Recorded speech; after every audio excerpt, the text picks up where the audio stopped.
हल्दी घाटी में महाभयंकर युद्ध चल रहा था महाराणा प्रताप और अकबर की सेना के मध्य में। अकबर आगरा में बैठा हुआ भी चिंतित रहता था और प्रतिदिन वह युद्ध की समाचार सुनने के लिए उसने कुछ दूतों को नियुक्त कर रखा था।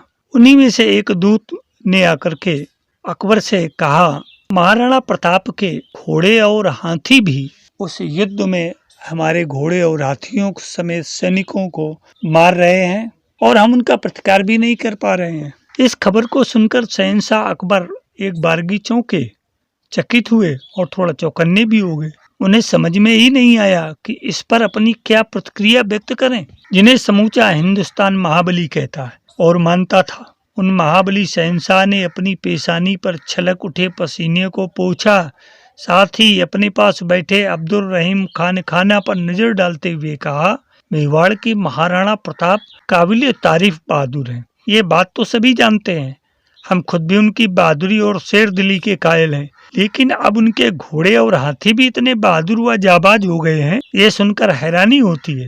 ये मेवाड़ की जमीन का असर है या फिर वहाँ के पानी और हवाओं का? शहंशाह अपने दरबार खास में बैठे हुए कुछ खास लोगों से ये बातें कर रहे थे। सब चुप थे, कोई कुछ बोल नहीं रहा था। मेवाड़ से आया हुआ एक मुगल सिपह सालार खबर ही कुछ ऐसी लाया था जिसने सबको हैरत में डाल दिया। वह सीधे जंग के मैदान से आ रहा था। वह बता रहा था कि मेवाड़ के महाराणा के राम प्रसाद नामक हाथी ने अकेले ही शाही सेना के 13 जंगी हाथियों को मार गिराया है। यह हाथी इतना समझदार, ताकतवर और जंग लड़ने में माहिर है कि वह जिधर से भी गुजर जाता है उधर ही मुगल फौज में भगदड़ मच जाती है। इस पूरे जंग के मैदान में कोहराम मचा दिया इस हाथी ने। इस हाथी के सामने मुगल फौज के न तो हाथी घोड़े टिक पा रहे हैं और न ही सिपाही व सिपह सालार। बात कुछ अजीब सी थी, जिसे सुनकर सभी चौंक से गए थे। फिर भी खाना रहीम ने उसे लगभग डपटते हुए कहा, तुम यहाँ पर जंग का हाल सुनाने आए हो या फिर एक हाथी की शान में कसीदे पढ़ रहे हो? रहीम के इन तीखे स्वरों का उस पर कुछ खास असर नहीं हुआ। उसने वैसे ही परेशान लफ्जों में कहा, हुजूर, मैं तो बस हकीकत बयान कर रहा था। अगर शहंशाह इजाजत दें तो मैं जाऊं? उत्तर में अकबर ने हल्के से हाथ उठाते हुए उसे जाने का इशारा किया। ठीक है, तुम जा सकते हो। उसके जाने के बाद अकबर दरबार खास में बैठे हुए मनसबदारों की ओर मुखातिब होते हुए बोला, अभी तक हमने महाराणा के घोड़ों के बारे में सुना था। शहंशाह के इतना कहने पर राजा भारमल बोले, शहंशाह, महाराणा की घुड़सवार सेना में 2 घोड़े बहुत खास हैं। इनके नाम है चेतक और हेके। युद्ध के समय दुश्मन के हाथियों को भ्रमित करने के लिए इन घोड़ों के सामने हाथी की सूंड लगाई जाती है। महाराणा प्रताप खुद प्रायः चेतक पर सवार होकर रणभूमि में जाते हैं। कहते हैं कि महाराणा जिस समय चेतक की पीठ पर सवार होकर हाथों में तलवार या भाला लिए विचरण करते हैं, उस समय वे स्वयं महारुद्र लगते हैं। अपने एक ही वार में वे दुश्मन और उसके घोड़े के 2 टुकड़े कर देते हैं। राजा भारमल बुजुर्ग थे। अकबर जानते थे कि वे हमेशा सच ही बयान करते हैं। राजा भारमल की बात सुनकर वे कुछ देर तक चुप रहे, फिर टोडरमल की ओर देखकर बोले, आपने मेरा पैगाम महाराणा के पास भिजवाया था? जी हाँ शहंशाह, मैंने खुद जाकर उनसे कहा था। अगर मेवाड़ के राणा शहंशाह अकबर के सामने झुकते हैं तो वे आधे हिंदुस्तान के हकदार होंगे, उन्हें बादशाह की बराबरी का दर्जा मिलेगा। तो क्या कहा महाराणा ने? अकबर ने पूछा। उत्तर में थोड़ा धीमे स्वरों में टोडरमल ने कहा, महाराणा का कहना है कि उन्हें स्वतंत्रता के साथ कोई समझौता स्वीकार नहीं है। अब तो उन्होंने महलों का भी त्याग कर दिया है। उनके साथ दूसरे हजारों लोगों ने भी घर छोड़ दिया है। वे सब बस महाराणा के लिए हथियार बनाते हैं और उन्हीं के साथ रहते हैं। महाराणा का निवास भी इन दिनों मेवाड़ के आदिवासी भीलों के साथ ही है। सारे आदिवासी मेवाड़ के महाराणा को अपना बेटा मानते हैं। महाराणा भी उन्हीं के साथ रहते हैं।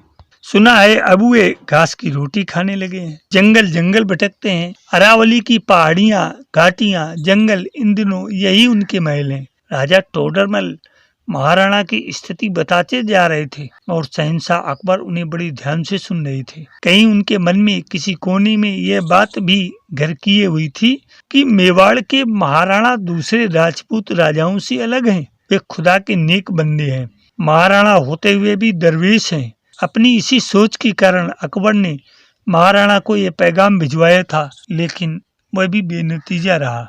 हालांकि अभी भी वे महाराणा के बारे में ज्यादा जानना चाहते थे। इसके लिए उन्होंने राजा भारमल की ओर सांकेतिक दृष्टि से देखा। उनका आशय समझकर राजा भारमल बोले, महाराणा प्रताप राणा उदय सिंह के ज्येष्ठ पुत्र हैं। उनकी माता का नाम रानी जयवंता कंवर है। उन्हें युद्ध कला की शिक्षा राव जयमल मेड़तिया से मिली है। जयमल मेड़तिया के नाम से शहंशाह अकबर को एक बार फिर चौंका दिया। वह राजा भारमल की बात को बीच में ही काट कर बोले, राजा साहब, ये जयमल मेड़तिया वही तो है जो 8,000 राजपूत वीरों को लेकर 60,000 मुगलों से लड़े थे और इस लड़ाई में उनके 8,000 राजपूत और हमारे 40,000 मुगल सैनिक मारे गए थे। बड़ी हैरत अंगेज जंग थी वो।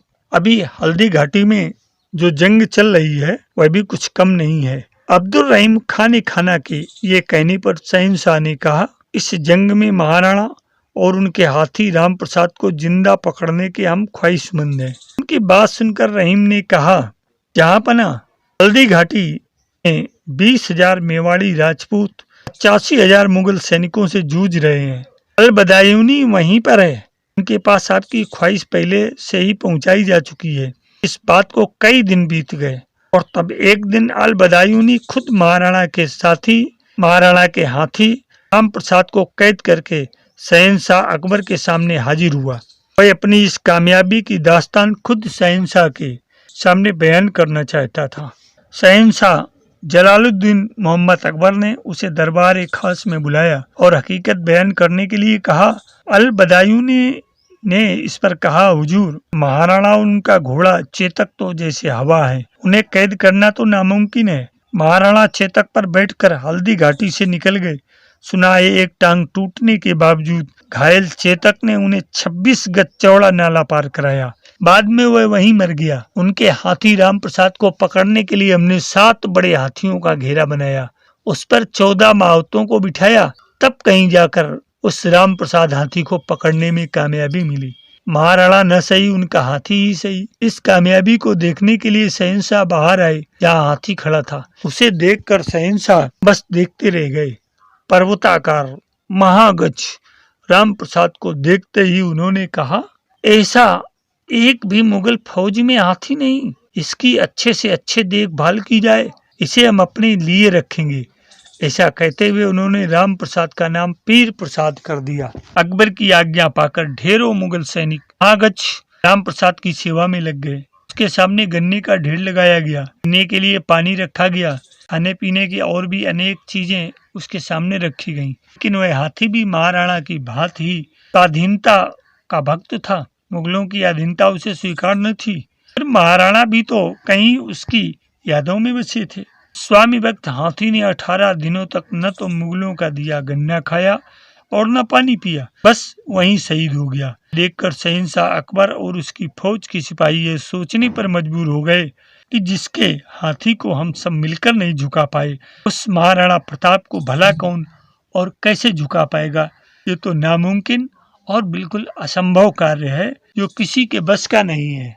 वहीं पास में खड़े राजा टोडरमल के मुख से महाराणा की शान में बरबस किसी कवि की ये पंक्तियां निकल पड़ी। सूरत तो मूर्तिमान वय, वीरत्व का प्रतिमान वय, सिसोदिया का अभिमान वय, असीम धैर्यवान वय, कार्तिकीय समान वय, अखंड कीर्तिमान वय, झुका न कभी भाल वय, विजय सुमन आमलान वय, जयवंता का लाल वय, महाराणा प्रताप वय। मेरे आध्यात्म प्रेमी जिज्ञासु मित्रों, इस घटना को घटित हुए सदियां बीत गईं। कहते हैं अमेरिकी राष्ट्रपति अब्राहम लिंकन जब भारत आने की योजना बना रहे थे तो उन्होंने अपनी माँ से पूछा था हिंदुस्तान के लिए से उनके लिए क्या लाएं।